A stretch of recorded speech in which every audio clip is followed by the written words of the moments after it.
This is my 2021 Royal Enfield Himalayan. I've done a few blog posts about this bike. It's had a few upgrades and mods, but really, there's nothing like actually getting out there and going for a test ride.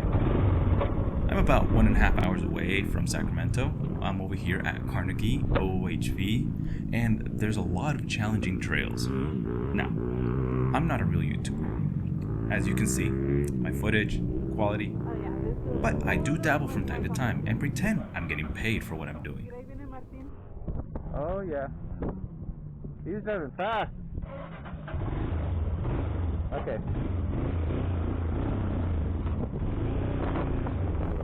So far, I've installed a new camshaft, clutch, I've cut up the airbox, opened up the exhaust, and to tie it all up in a neat package, a new Fuel X Pro Plus from Powertronics.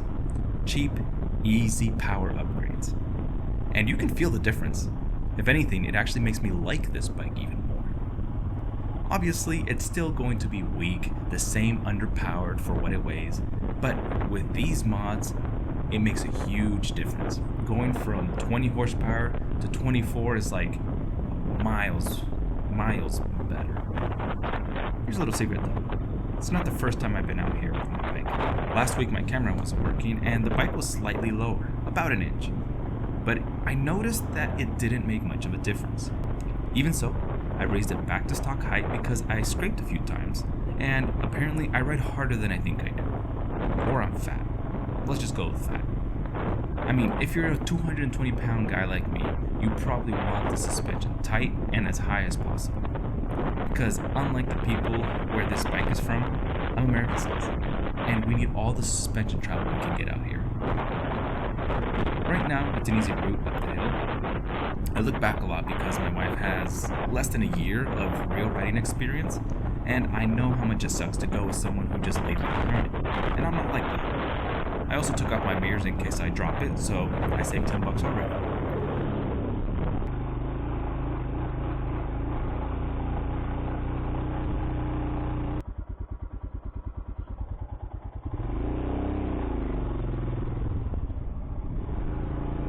She follows closely behind, and we end up at a crossroads.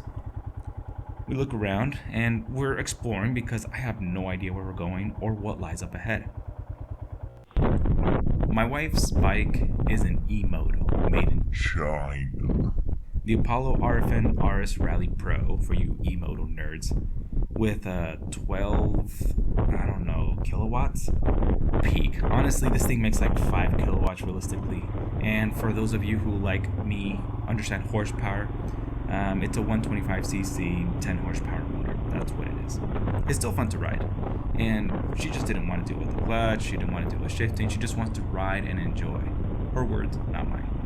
So, I respect that.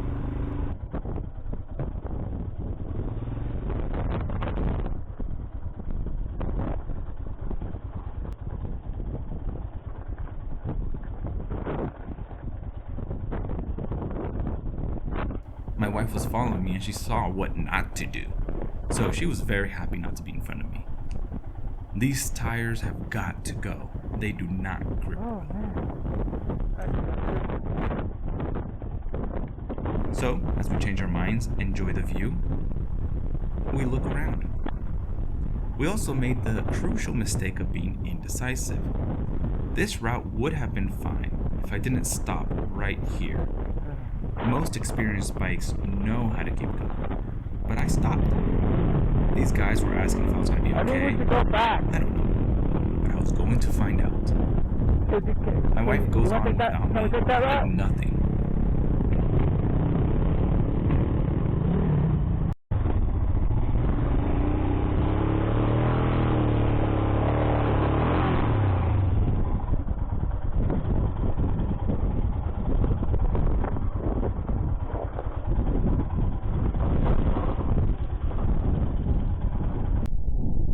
Her lightweight E-Moto finds grip where my portly Himalayan with 50/50 tires just slip.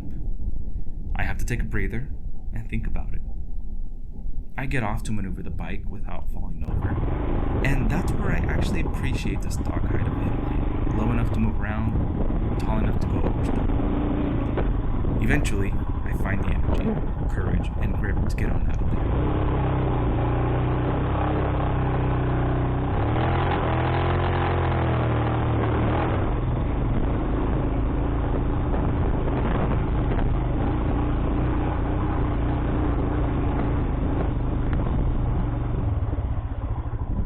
Woo! Let's go back.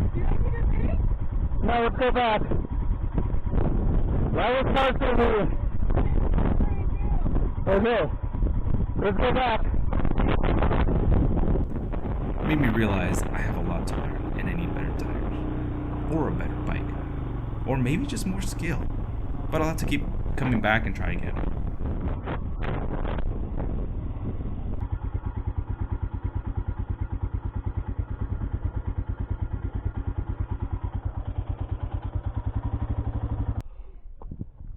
I guess blue square is kind of hard. Yeah. Yeah. Alright, let's go back around to that normal trail we usually go, that we went to the first time. How's your battery? Good.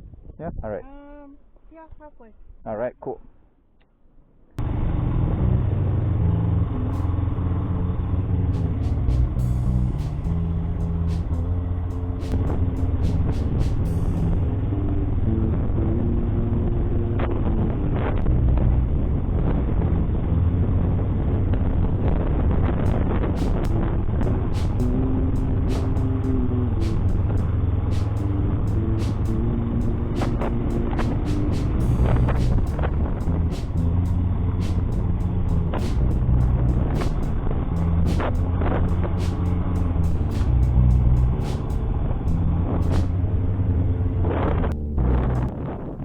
After a quick pit stop, I ride back to the truck. My friends finally made it.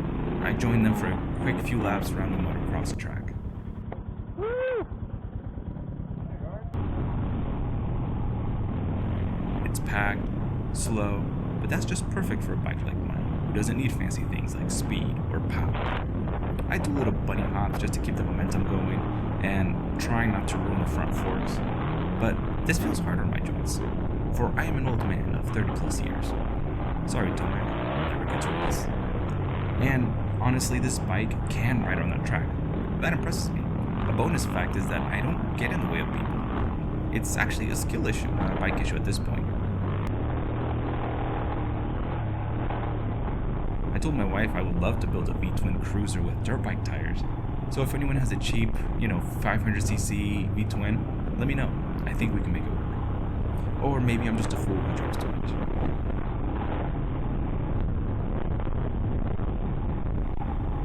We ride around the merry-go-round of life and get in the zone for a lap or two. I've gone to motocross tracks for beginners, and this bike with stock power cannot climb. Thankfully, with the upgrades we did, this weight reduction, and more to go, I consider this a true dual sport bike, similar to the Scram 4. This lies a lot closer to a simpler bike, which is what I need, just the bare essentials. Less adventure, more reckless fun. These are also my training wheels for the next bike, because after taking this chunky boy around the track, going on a real 250 dirt bike is a piece of cake. And really, I'm all about training. Training with the wrong tools. Sue me, make fun of me. But I would rather have fun with the wrong tools for the wrong job than to take the easy route. Because if you really want to talk about it, the smart thing to do is get a real dirt bike. But then why are we here? Are we here to be smart? No. This is a track. It goes on and on in circles. You want to go faster? Great. But we're here to have fun. We ride around with a few e-motos and a star car who passes me like nothing. But gosh darn it, we were both having fun. So, it's not about being the best, the fastest, or even cool. It's mostly about trying not to die. Let's not forget that I almost died.